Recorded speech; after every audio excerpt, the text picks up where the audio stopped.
Hi and welcome to the second in our series of nutritional seminars. Today we're going to be debunking myths. So we're going to be talking about gluten and what gluten can do to your body and health. Gluten intolerance is one of the largest undiagnosed diseases in Europe. A lot of the time people go through their whole life without actually realizing they have gluten intolerance. You're going to be seeing a lot more information about gluten intolerance in the media coming up in the next year. So to start with, I think we should explain what exactly gluten is. Gluten is a composite of proteins called gliadin and glutenine. These are most common in grain-related foods such as bread, rye and barley. However, gluten is also used in a wide variety of products, a lot of the time processed food, as the manufacturers will use gluten to bind things together. Breads and pastas are unfortunately the type of foods that contain the largest amount of gluten, so that's why you'll find a lot of people really struggle to feel healthy and non-bloated after they've eaten these sorts of foods.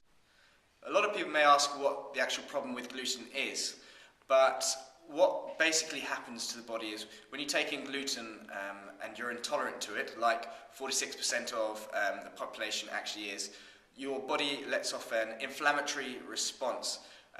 Basically, your body sees gluten as an invader, so it will produce something called cortisol, which is your stress hormone. This hormone, whilst it's useful when you're in trouble, if you're having to get out, run away from an attacker or something like that.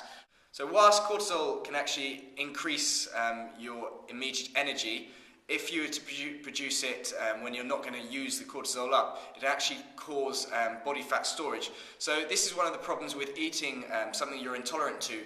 Your body will actually produce cortisol and actually encourage it to store body fat. So whilst you may not be eating too many calories, just by eating the wrong sorts of food, your body will actually store more body fat. So actually in a lot of documented cases, people that actually take out food that they are intolerant to actually lose body fat and lose weight just without actually changing the amount of calories they're taking in, purely by stopping your body reacting to the food that they're intolerant to.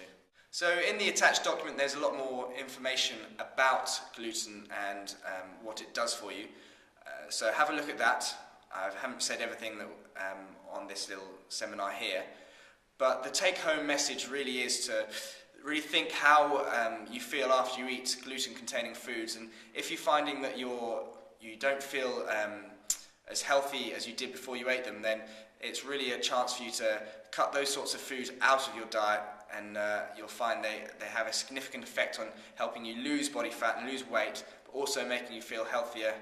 Also in the attachment I've written down a whole list of gluten-containing foods, so then you have some sort of idea what sort of foods it would be beneficial for you to cut out of your everyday diet. So hopefully we've given you some useful information on what exactly gluten is and how it can affect you, but as I say, the take-home message really is to try and limit, if not cut out completely, the amount of gluten in your diet, and you will notice some significant changes to not only your body but also to your health. Thanks for watching, and if you have any questions, please feel free to get in contact through email or writing on the blog on our website www.doublevisionpt.com, and I look forward to speaking to you next time.